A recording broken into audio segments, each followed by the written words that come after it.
Hello, everyone, and welcome to episode 105 of Two Amazon. Dustin. Hold on a second. Yeah. Oh, you got something for us?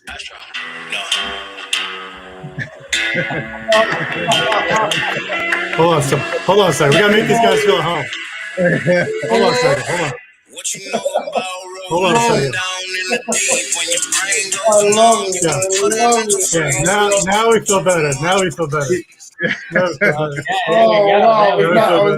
feel better. Good thing, man. It's a good thing. No, I was thinking to myself, we always start with music, right? So I was like, man, we don't have music now. And I was like, should we tell them we start with music? I don't know. No. We see you. We got you guys. Great job, man. Perfect song choice and everything, man. Yeah, that was good. What's up, guys? Thank you for having us, man. Absolutely. We're pumped to be here, man. That's awesome. Yep. Well, we got Frank Acosta and David Dayon on with us, and we're so pumped that you guys are here, and we wanted to make you feel comfortable. Chris, good job with the music introduction there. I love it. You crushed it, man. It was worth that little pause that you told me. Wait, you guys are gonna. Yeah, I told you it'd be worth it. I was like, hold on a second. We got it. It's so much easier than saying a bunch of words. No, come on. We take the easy way out. We just throw on some music. Get everybody in a certain vibe. It's just. I love it. Can you tell how instantly we changed? Right, we were I know. Now we're at a 12. So, yeah, for sure. Music makes everybody happy, man. Good job, Chris. It brings a new energy. It brings happiness. The people love it. So, 100%. Yeah, we're gonna have to experiment with this, Chris, because we usually do the music post production for the podcast, but we're gonna maybe because everyone started bouncing around, got the energy high. I like it. Yeah, so I'll tell you something that David does, which is crazy, and I love it. If we invite somebody to our podcast, he puts them on the spot. Like, what type of music do you like, right? And then we're like, all right, now we got to do what the music they like, whatever. We've had some crazy ones, we've had some great ones. I think some of them were the best. We asked some one time we had a guest. We asked them for a song. And when they answer that question, it says a lot about them, what their vibe is and it sets the tone for the episode. So it's a lot of fun. We like to do things a little different, have a little bit of fun with it. You guys were saying you guys like to keep things light also. I don't think there's any better way. There's a lot of podcasts out there. You just want to make content that people could, digest easily. And what's easier than just some good times and some good music and maybe a little bit of value too, 100%. For sure. We'll talk about our podcast real quick. Let's introduce you guys yourself. So just kind of tell us what you guys are doing. We got Frank and David on here. They got their own podcast. Go ahead and plug that. I'm going to take this one. We basically are coming to an end on the No Name podcast. We're 18 episodes in. This week we're going to be streaming our 18th episode, and we're rebranding. We're reinventing, and we're going to be starting up New York Hustle Radio for short. You gave the name, huh? Yeah. All right. I like it. And we're just going to be we wanted No Name Podcast because that's the name of our current podcast that we're about to end and refresh. And basically, we wanted that because we didn't want to corner ourselves into specifically Amazon or even specifically e-commerce. But now we're ready to say what we want to talk about is the hustle, the hustle life, what we can learn from it, things we can do. We have some pretty cool episodes planned. The theme is something that we both feel passionate about. Obviously, there's a lot of room to throw e-commerce into there. Hopefully one day we can have you guys on there. Sure. But honestly, everybody has that hustle. Everybody has that thing they do that gets them to where they need to be and makes them successful. And we're going to try to dissect that and pull that out. Always keep it light. Always keep it short. Our episodes are Frank's always trying to get them to record timing to hey, how you doing? What's your name? Have a great day, everybody. Good to see you. But we try to. We don't want to be the longest episode out there. Like I said, easily digestible. Everyone does their own thing. Everyone has their own style. But ultimately, I just feel like there's a lot of there's a lot of certain types. So we want to try to do things very different. That's kind of the way we like to do everything. Why do a meeting over dinner? Why it just it makes things much better. You think music lightens people up? break bread with somebody and see, a stomach is the way to a man's heart. So 100%. you get some good food, some good wine, some whiskey sour. I don't know, whatever you got. It's it's a recipe for success. So David definitely went like a few stages ahead. He went into the transitioning mode. You guys asked him how he started, and he's like, "We're evolving already." That's But legit, the way that this happened is complete mistake. One day we decided to go live. It became a thing, and it was just like, all right, let's make a podcast. We don't have a name. I don't care. Let's not give it a name. No name podcast. Let's just get rolling. And it correlates with the hustle mentality that we have, where, if we have our mindset to do something, let's just do it. You might not always have everything, all the tools necessary. And, we didn't have a mic set up. We never been on a podcast before. I mean, yes, invited, but never hosted one. And we're like, yo, we want to do this. We started doing lives on LinkedIn, and it became a real thing today. So, just ground up, taking that risk. And then by mistake, we have a podcast, and thank God it's moving. It's such a great story. Yeah, you're preaching to the choir here. I mean, it's very similar. Chris and I are just like, we got to start a podcast. No equipment, no nothing, just do it. And that sort of speaks to that hustle culture. It's like if you just start doing something. That's the hardest step in anything.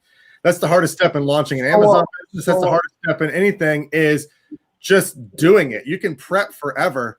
But I mean, we were talking about this before. Chris and I were on episode like 85 before we even got a camera that had any sort of like high def HD. I mean, it's like, but it's just the content that matters, and the networking and the connecting and just getting started. And also who you do it with, right? Like me and David are like, we have a lot of similarities, but we're very far from the spectrum. David wants to be organized. I'm like, yo, let's just go live. Like, right? I'm like, let's have a podcast every Tuesday. Let's have a podcast whenever, right? So it's like, you get grounded when there's two people. But I mean, look, it's like, Frank, if I'm the one grounding us, we have a big problem. Yeah, man. I mean, look, at the end of the day, you bring value to people, you connect with people. And yeah, I mean, you learn to love the podcast, right? As you start diving into it, and it becomes like part of your life. So, well, let's talk just real quick, introducing yourselves and sort of your brief journey for anybody who's listening who doesn't know us. Frank, let's start with you. Cool. How'd you get into the Amazon space? Let everyone know what you're up to right now. So I started my agency, and I'm a branding agency, right? Where we do logos and the whole brand identity and the packaging. And I wasn't necessarily catering to the Amazon world. I was just catering to everybody, dentists, business, offices, a few packaging here and there. And I defined that our best work was in the product space. So I was like, let me like simmer down on the product space. So I shifted my agency towards product only. Still not Amazon concept, right? It was just anybody, let me help you get out there. I was dealing with a lot of people in Shopify, a lot of people starting a product, the beginning stages. And then I started getting involved in the Amazon world, and I was like, wait, this is the only place to be at, right? So once I saw the power of Amazon and how everybody on Amazon has a product, how everybody on Amazon needs branding, I was like, listen, my clientele is here, right? So once I shifted my agency basically just to cater to people that have a product. Where else to go than Amazon, right? Everybody needs packaging, everybody needs logos, everybody needs branding, and so that's been my world for the last 6-7 years, right? 2 years ago, I decided to do video. One of my clients asked me, he was like, hey, Frank, we love what you did for us. We love the branding. Can you try doing video for us? I was like, how the hell do you want me to do video? But that's not a service I provide. And he was like, yeah, but we loved what you did. I'm pretty sure you can hire a videographer. You can guide him and you can direct him so that the video looks branded, right? So I went for it. I tried it. And I fell in love with the process instantly, right? So I came to my client, I delivered the video.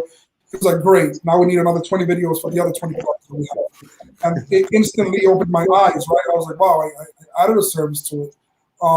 So I ended up doing 20 videos, right? And I was like, wow, now I can own this area. I do it very well. I can go and push it out to other people. I met this guy. I met David. I connected with an Amazon agency, and forget about it. It was like next level. Like, hey, we already have all these clients. They need video. They need your work. He connected me to a whole bunch of people, and that's all she wrote, right? Like everything just started skyrocketing, and everybody started seeing the necessity for video. And look, I always say it all the time. I'm not an Amazon agency. I don't want to be. I cater to Amazon clients, but I'm a creative agency. And that's where my space is. And, I don't have a limit to, I don't do no type of management. I don't do anything in the actual Amazon space, but in the creative space is where I live, and growing every day. That's great. And I think people don't realize how important that creative aspect is too. I mean, a lot of people, they could come into and Chris and I talk about this a lot, they come into the business and they have their brain works one way or the other. They're either very analytical or they're very creative. And so if you don't get out there and you don't tell the story of your product, a lot of times those launches and everything else can sort of fall flat, and you really need someone who can just tell the story of that product. So it's a cool story, just how you used that, and then you found the Amazon space as the niche that was really needing your services. Really cool. David, how about you? Give us your background. Sure. So I'm one of those people that started Amazon as a summer job. I started out straight out of high school. Instead of going to a camp and being a counselor, I was working in an office, working on my resume, for just to get that job on the resume. And I didn't think Amazon was for me. In fact, I think I disliked it. I said it was too dry. It was in its infancy. My first job was just creating Amazon pages, creating Amazon listings. And over the years through college, I kind of always kept up with those jobs just because I knew how to do it. And then I remember after college, I went for a sales job, and the guy interviewing told me, he's like, I'll give you the job, but you should be in e-commerce because that's where all your experience is, and you'll get a better job in e-commerce. And he actually suggested me to a different job, and I ended up taking the job in consulting. And basically, I always say selling on Amazon and then consulting for Amazon sellers, two very, very different worlds, but they're both Amazon related. And then I worked for an agency in New York. They had hundreds of clients, very big agency, very big scale. I ended up moving on from that. I was there for almost 2 years. I ended up moving on from that agency to another agency, making partner there. We had creative differences, and I ended up starting Amazon Experts about 2.5 years ago, maybe almost 3 now. And what we do differently is we're a little boutique we partner with clients. We manage their Amazon businesses, but we do it on a smaller level. And we don't have hundreds of clients. We have a small list. We give them a lot of attention. We bring a team to the table.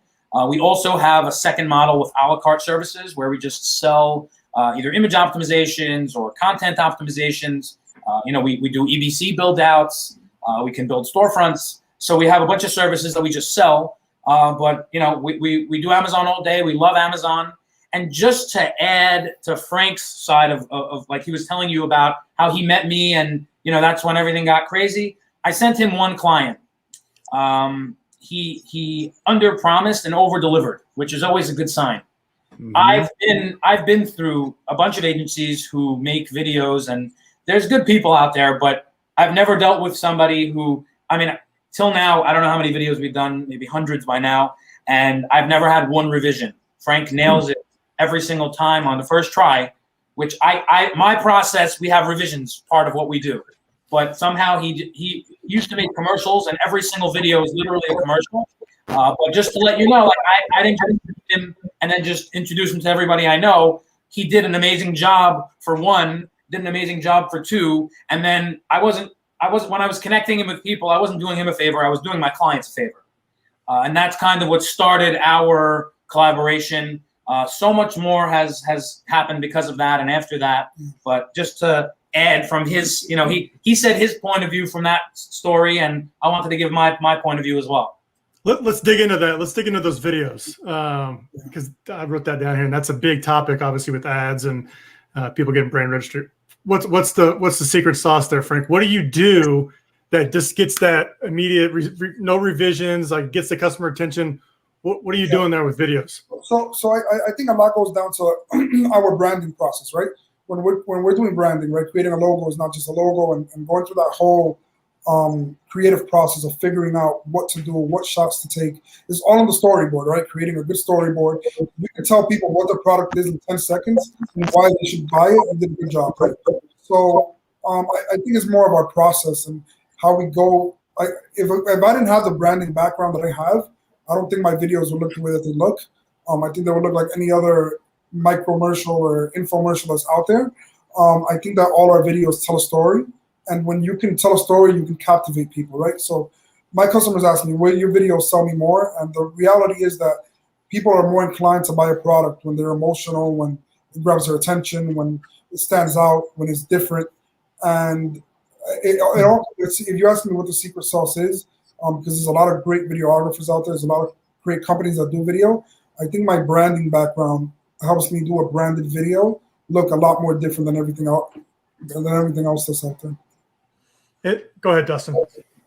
So you can put a video on your listing, and then you can also use a video for your sponsor brand video ads.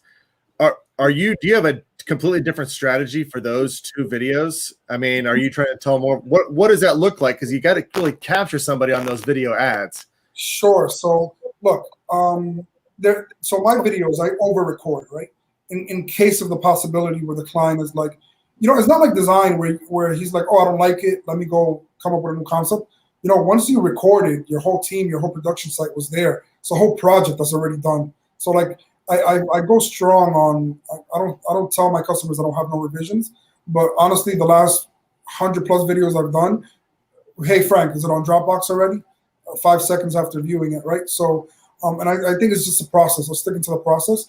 And as you asked, the extra. Sometimes when I record a 30-second video, sometimes I can reproduce that to a 15-second video and get smaller clips. And sometimes we do a lot of stop motion. So I'm just going to add on that point, because a lot of my clients who are sponsoring their videos are basically requesting, like, he'll do like a 30 or 45-second video that will add to the product page, and then they're going to be requesting like 12 to 15-second clips. Very quick, very in. You want to try to, like you said, capture that audience very quickly.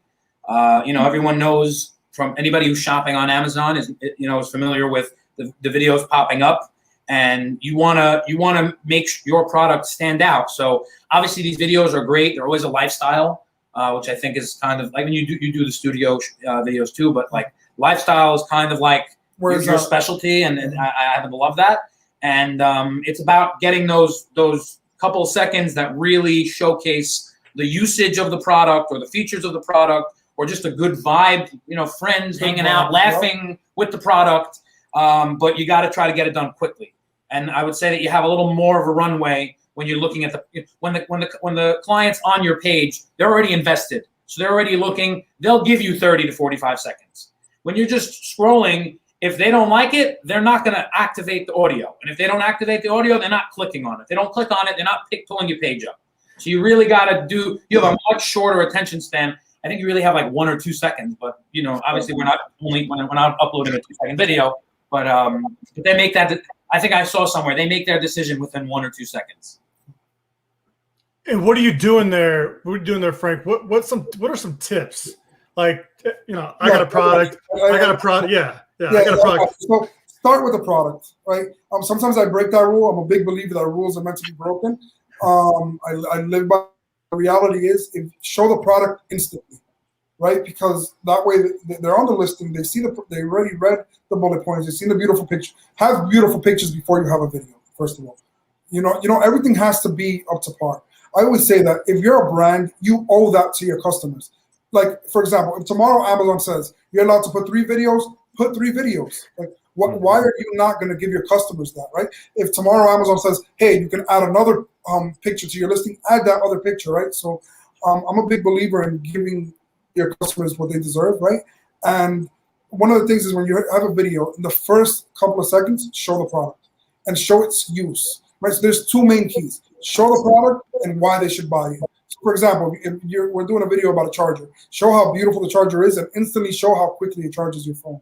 Right? Some people want to drag it out and they want to do like these extra extensive long clips of the product. Nobody cares. Show the product in a few seconds, show why it's good, why they should buy it, call it a day, and then all the extras just making it nice, right? So like David said, we incline towards lifestyle videos. The reason being is that if you open my video, I guarantee, and David, you can tell me if I'm wrong, they're going to the 45 seconds. Yeah. It's just so captivating, right? So we grab the beginning of we're talking about the product, and it's like, all right, now let us walk you down what this product can do in so many different levels, right? So at that point, you're just hooked to the video, and it's, it makes people want to buy the product even more because they visualize themselves as the model, as the actress that's using the product. They can see themselves using it, and it's like kids, right? They're watching Nickelodeon, they're watching Disney. They want everything they see there, right? So it's the same thing with an adult where they can visualize themselves using a product. Always use a model. I know a lot of other agencies saying, a lot of white background, a lot of studio. Use a model because there's humans that are buying it, right? So they want to see a human interacting with the product. So use a model, show the product in the first 2 seconds of the video, and explain to people why they should buy it. And if you get that down packed, you're good. I like what you talk about, though, where in the videos, how you capture them real quick, but then you show the use. I was shopping the other day. I needed a product, and I actually wasn't really sure how it was like something to fix a baseball glove, and I wasn't sure how to really use it. And I looked at a whole bunch of listings. And there was this one listing where their video was super well done, and it was actually them repairing the baseball glove with this tool, and it completely sold it to me because, and it was a little higher priced. But the video was so well done. It looked premium. I basically got a tutorial along with it, with the product. And so I can see, it made the buyer experience for me. And you bought it, Dustin, no? Oh, yeah, absolutely. 100%. You just said the key, buyer experience. Yep. And this goes with not only videos, even what David does, right? It's like, listen, your listings need to be up to date, right? And I think the biggest problem with Amazon sellers is that, to an extent, they believe they're experts. Right, and they believe that they're like, I know my product more than anybody else. Yeah, that's true. But there's a lot of experts that know Amazon a lot more than you do. They know what trends are selling. They know what's hot right now. And sometimes you just need to be guided by that, right? Yes, you know your product more than us because you've been to China. One thing is the product and one thing is selling it on Amazon, right?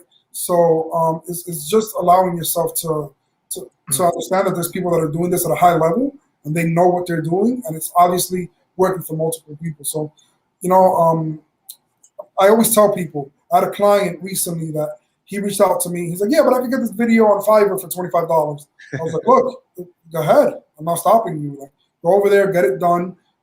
Whatever. He was negotiating with me. He called me back in 48 hours. Like, listen, Fiverr's not working out.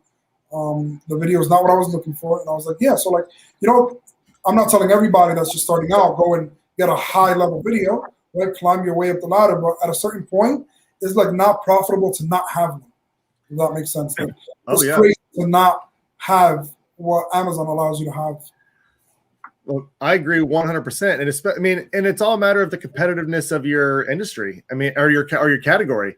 If you're launching in a category where there's nobody else with any good pictures, nobody at your price point, you could maybe do a kind of a crummy little video and have some success with it, but there's no way it's going to work in a more competitive niche, or if that field gets competitive. But I really like what you mentioned before, just talking about the knowing your product. Sometimes I think it's a disadvantage that sellers have. They know their product so well that they don't realize they're not conveying the message. We talk to people all the time. They're like, no, you don't get it. We don't know why it's not selling. Ours is the highest quality. I'm like, how am I supposed to know?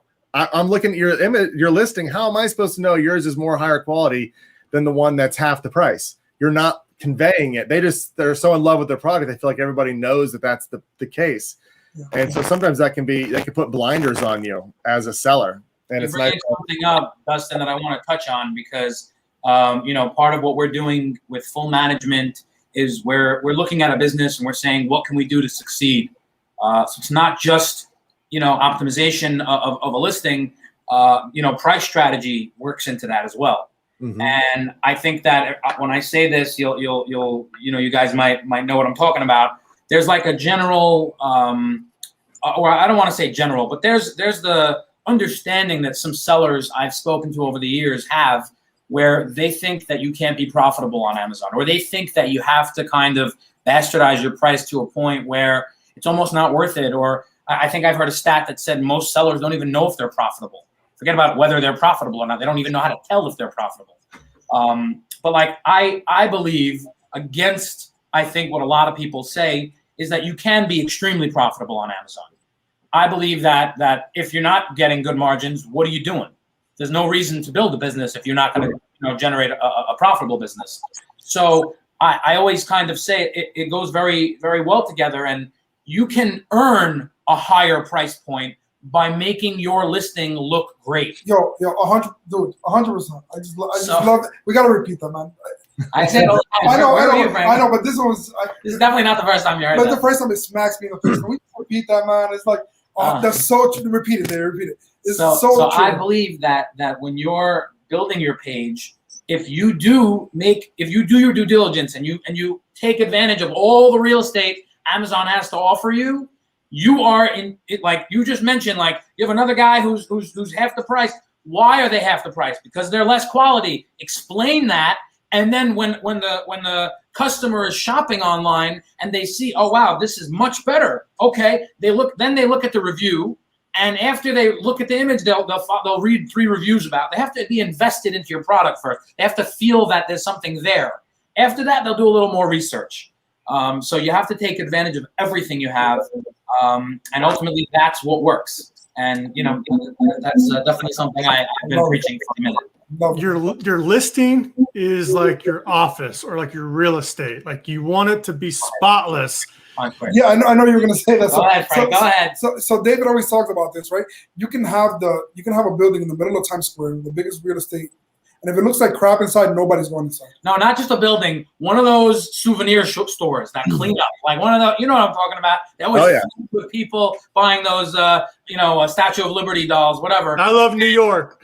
I love New York. Yeah, the guy that have I love New York threw up all over the place.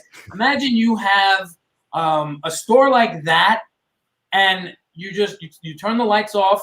Your floors are dirty. You take the box, you empty it out on the shelf, you just throw everything on the shelf, and you close the door. Like you have the most prime real estate in the world, pre-Corona time. Don't think about now, but the most prime real estate you could ask for, and there's potential of millions of foot traffic a day. And you're not gonna design it. You're not gonna roll the red carpet out and offer free drinks to everybody that comes in. I mean, that's just good business. 100%. So it drives me crazy when, and that's you can attest, and you guys too, when we talk to sellers and they say, "Oh, I can't sell it. Amazon ads don't work. My Amazon sucks." And it's like, let me see your listing.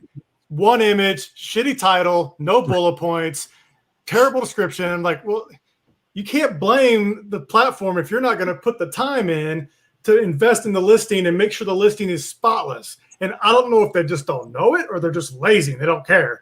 But it's so true. It's so many sides of the spectrum, right? We also have Amazon sellers that come to you and they're like, Frank, well, I'm selling a $12 product. I can't invest that much money in a video. It's not like if I was selling a $50 product like everybody else, right? It's like, listen, we're talking volume, right? You chose what your product is. They're successful in the low item cost. There's also success in the larger items, right? So at the end of the day, like you can't afford it, right? Like if you're on Amazon, you have to be invested. It's not like it was years ago where people got lucky and people saw their right now to play the game, you need to have your A game, right? You need to be on top of everything. And the second that Amazon tells you that you can add another service product or whatever it is to your Amazon storefront, be the first one to do it.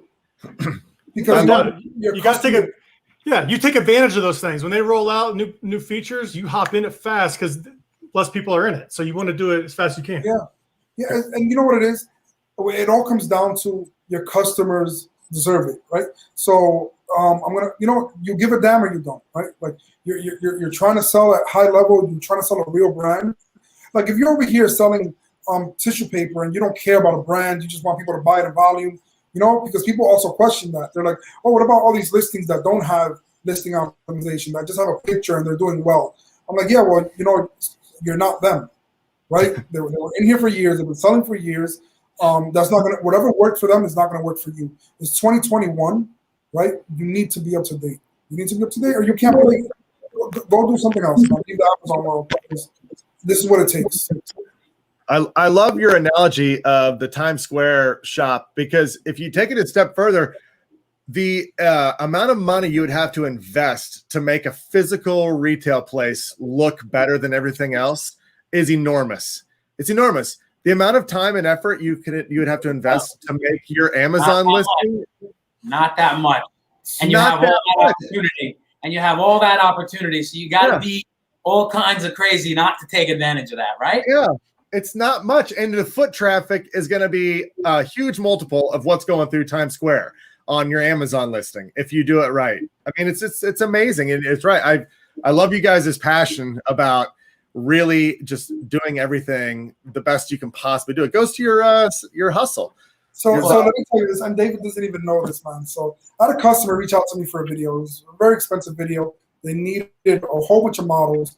I gave him the price. He was like, "Yo, I cannot afford this. This is absurd." I was like, "All right, let's do something else. Let's do it for free, and I want 10% of the money that comes in through that video for you to pay me."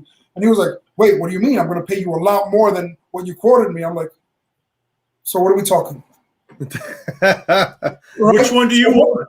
I was like, "You want to pay? You want to? I'm just throwing random numbers out there. You want to pay me 20K? You want to pay me 500K? Like, where you're standing, right?" So, and then it like blew his mind, and he called me this morning. He was like, "Yo, Frank, I'm not giving you 100. You're not taking a piece of my business. Let's just run with the video, right?" And it's just reality, man. Like, and this tactic, I'm going to start using it with everybody. All right, you can't afford me. I'll do it for free, but I want 10% of everything that comes from that. And at that point, they'll see the value in what you're doing, and it's crazy. So I want to actually take it to the next step, guys, because again, when you're selling on Amazon, it's not just about getting the video. It's not just about building a nice page. It's about doing everything right. It's about that full recipe for success. So, I mean, it happens to be next on the list. What's next, guys? Advertising, right? Advertising. You gotta pay to play. There's no other way to do it. And it's just like you're saying, like you're giving these stories or these hypotheticals, because we're not talking about anybody specific, God forbid.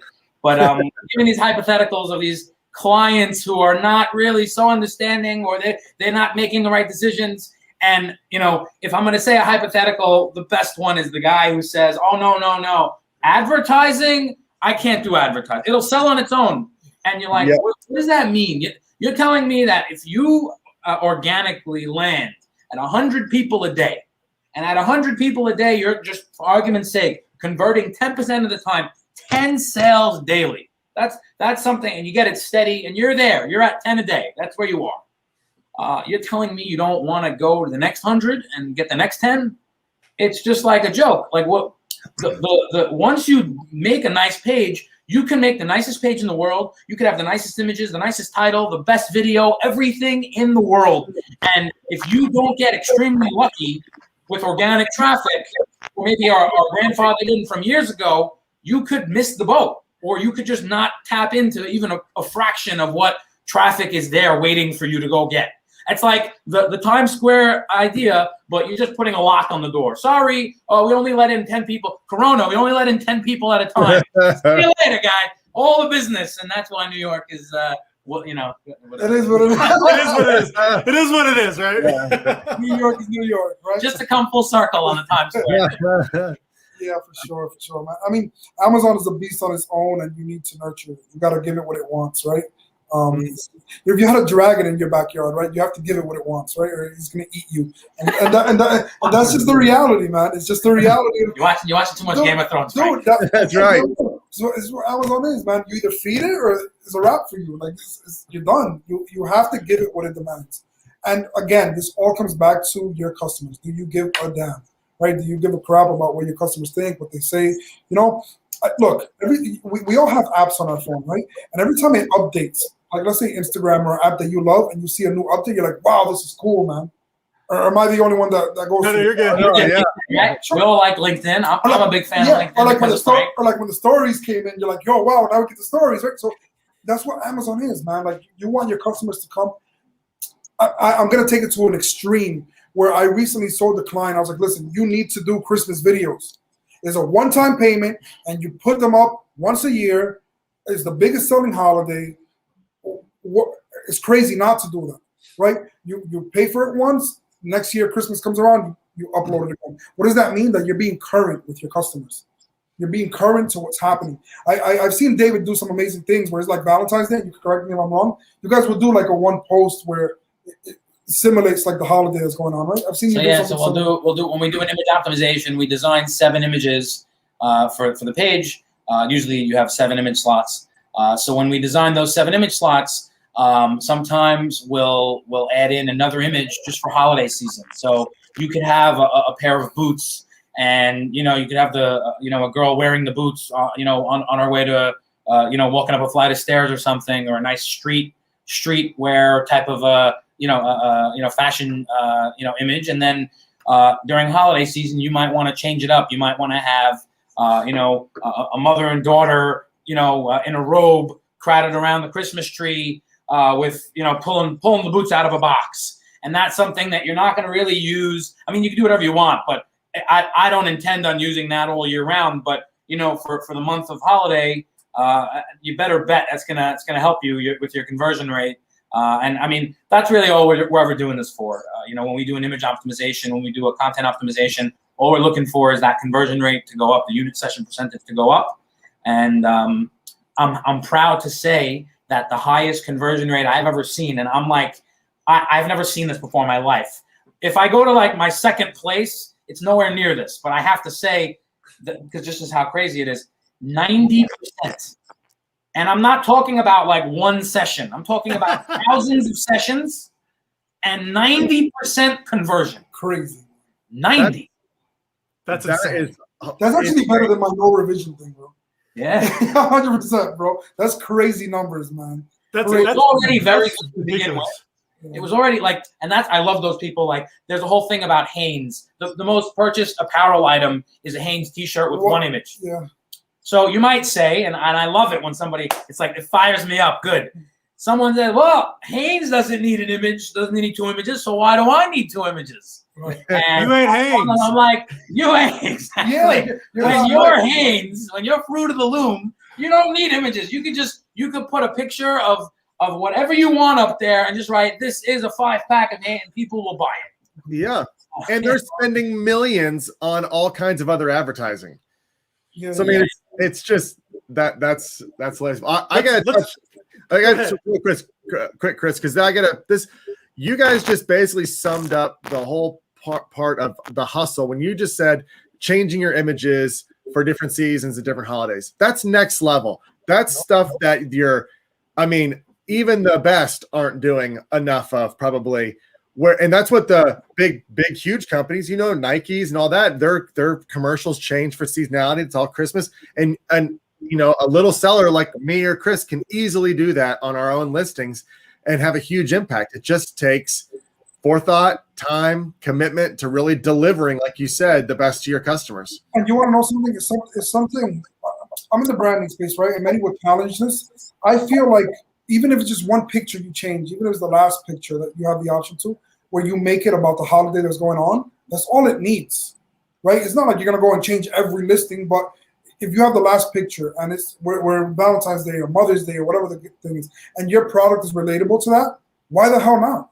I'll give you a best practice, guys, that Frank just reminded me of. A lot of people I meet have optimized listings. Now, I'm not gonna brag and say I would do it better. Usually, thankfully, we're very proud of our work, and most of the time, if I'm designing, like I said, a boot, in my opinion, and I could be biased, it's going to be the best boot on Amazon. If I have anything to say about it. So, sometimes I'll meet somebody who has already invested with another agency to make beautiful images. And they'll tell me, what did I do wrong? What can I do to make this better? So a lot of times I'm not one of those people that if a fish comes and jumps out of the water onto my boat and says, eat me, I'm not going to just take it. If it's not what I want, I'm going to throw it back in the pond, basically. So if somebody comes to me and says, hey, I did it, it's not working, can you help me? If I believe that they have a great project, I'll tell them a lot of times, don't do anything different with image 2, 3, 4, 5, 6, and 7. Change image 1. And a lot of times it doesn't even require a reshoot. You could already have something you overlooked that just your first image is the first thing they see. So, you mentioned changing the last image, but change the first image. And if you do that, you're giving a customer a different angle, a different viewpoint of the product. And that a lot of times, without spending all that money and you mentioned Fiverr before. Somebody comes to me and says, "Hey, Dave, you're expensive. I could get this on Fiverr." I'm going to tell them, please do, because if that's the budget you have and you don't have a budget for me, then I don't want you to be uncomfortable when you're working with me. I go a little beyond that. I actually go find the person on Fiverr that's going to do it. No, I don't have time for that. But so the point is, it's more about like, I don't want a recipe for disaster. So if somebody's already complaining and telling me they can't afford it, why do I want to deal with that? We're going to deliver quality. And unfortunately, there's like, we're giving you the pre-negotiated rate. It is what it is. You know what I mean? Like we're devoted to making sure the best result is given. And I think that's why we have our revision process, because it's not always nailed on the first round. And we like to go back and we're not as good as Frank just pulling the best out of it in one clean video. A lot of times we'll go back and forth with the client and make sure that we captured everything the right way. And that's why we do have rounds of revisions to go over the images and make sure they're good. So I have a secret to that, David, and I'm gonna let it out today. He asked me, why is it so easy for you to not have revisions? And I've never mentioned this to him, and I'll mention it to him. He already did the pre-work for me, right? So if he's sending me all these customers and the listings are already optimized, I already know what to do, right? So when he's starting off with a customer, he doesn't have any of that. He's building it, he's creating it. When his customers what about a come client to that I didn't send you that doesn't use me? Yeah, those I have to go the extra mile. But the reason that a lot of the ones that you have sent to me have no revisions is because the legwork was already done. So I go through your listing optimizations. You already pointed out the most important features, why the product is necessary, why buy it. So it's easy for me to get that flow. Now, if there's a customer that doesn't have any of that, it's a longer process for us to do videos. And look, again, it all comes down to branding. Branding is the number one thing you need. Everybody wants to skip this, right? And even David knows this, right? Even before branding is the number one step towards everything, especially when you have a new product that you're coming out with. You need to look fresh. You need to look new in the market. You need to have your own identity because everything looks so similar. It's so bad to the point where I see some of David's competitors and they legit, and I won't mention names, we're big on not mentioning names, and they legit copy his listing. Like it looks exactly like what he's created, right? So that's going to happen often. The only way to stand out is for your brand to look different, because that's something that they cannot copy. Everybody can copy like a listing format or the way that it looks or the style. But once you have your own brand identity, nobody can come in and take that from you. So branding is definitely something that a lot of people look past. It's an investment. It takes time, but it's 100% necessary to be successful. Let's talk about we've been talking about a lot about listings, images, stuff. Prime Day's coming up. Prime Day's coming up. We've been talking about holidays and stuff. This is kind of like a holiday for Amazon sellers. Both of you answer this question, Frank and David. Both of you answer this question. What would you suggest doing now in order to get your listing ready for? Okay, so I guess I'll go first. First of all, it all starts with inventory. We touched on a lot today. We didn't touch on inventory. That might be step one, honestly. You can't really do anything until you get inventory.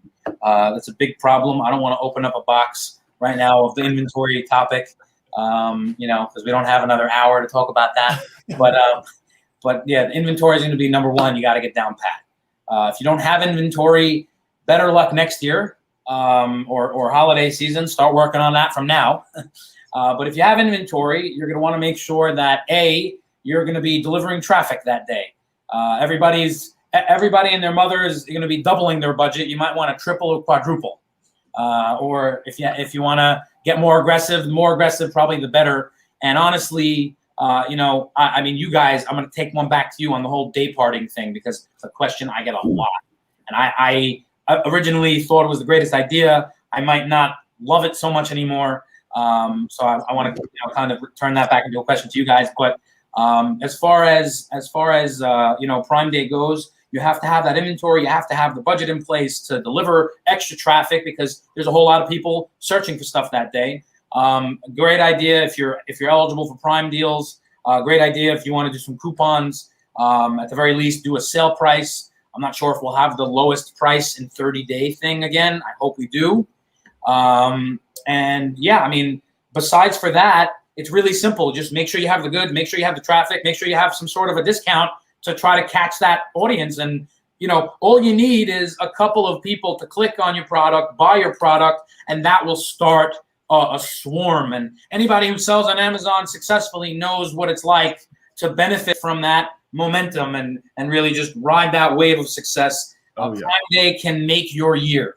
It can be the ripple effect of what makes you successful. And I've seen that time and time again. I've also seen very aggressive discounts that, like, just to put it in perspective, I had one time a client who never really approved more than a 15% discount, which is kind of a joke. One time, and they had very slim margins.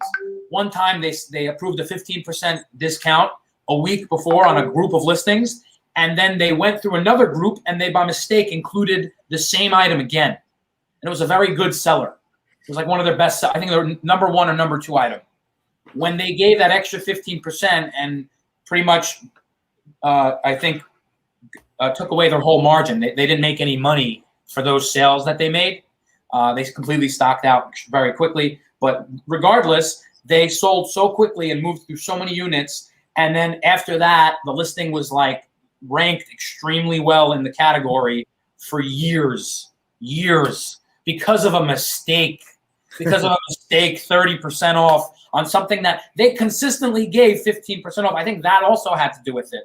But, you know, these events, Prime Day, Cyber Monday, Black Friday, these are tremendous opportunities. And you can either just take it like a regular day and completely miss it, or it's not. Like what I just said is not that complicated. It's not rocket science. I told you, stock your listing, pay for advertising, and give a discount. It's not like 1, 2, 3. Do that, and you have a very good chance of being successful.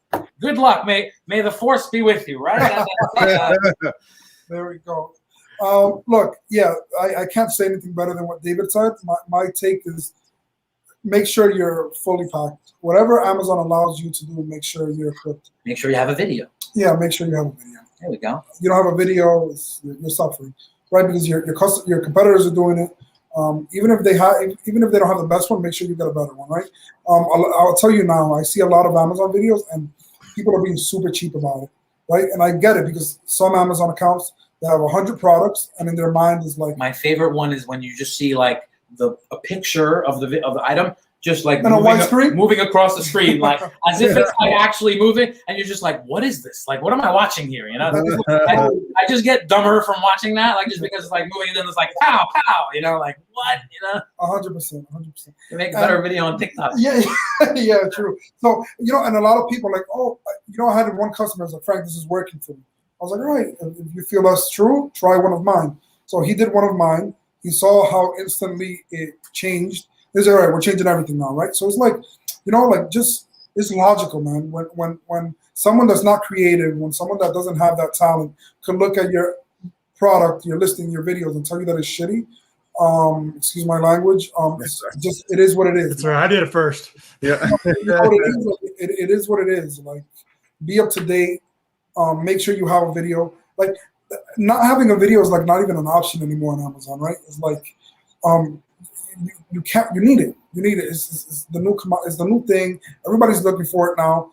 David is always showing me that now on Amazon, when you're scrolling up, videos just pop up. Yep. You know, it's like, be up to date, man. And that goes to anything in life. Just be up to date. I love it. And I love the energy and passion that both of you have. I mean, and we just scratched the surface. We didn't even talk about the other 5,000 topics there to talk about in the Amazon space. But we can save that for a whole another episode. We'll have to get you guys back on and talk about all kinds of stuff. No, we have to get you guys on ours. So we got to get you guys on Hustle Radio. We got to get some. Love it. We'll definitely do it. But before we jump off here, anybody who's been listening right now and they're like, man, I've got to work with these guys, quickly let them know how they can get in touch with you. So David is very easy. Amazon Experts with an X, AmazonExperts.com. With no E. With no E. You can also reach out to us on LinkedIn. We're very, very, very active there. Please tell us that you came from here so that we know where you came from. Give you that extra attention and love. And for me, creativepercent.com. You can also catch me on LinkedIn. Super active there. If you do reach out, let us know that you came from here, and we're here to serve. It's great. Well, I encourage everybody to do that. Anybody who's looking to up their game needs to be reaching out to you guys.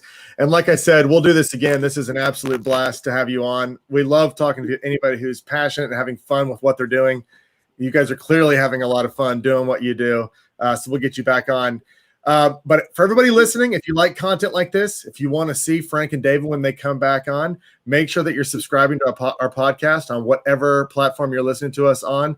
Also, we're live streaming these to Facebook and YouTube. So you can go to Solozo's Facebook page or Solozo's YouTube channel. Make sure you subscribe to there. Turn on notifications so the video just starts playing on your phone when we go live. Then you'll be able to get all this great content. Frank, David, it's been a blast, and we'll get you back on again.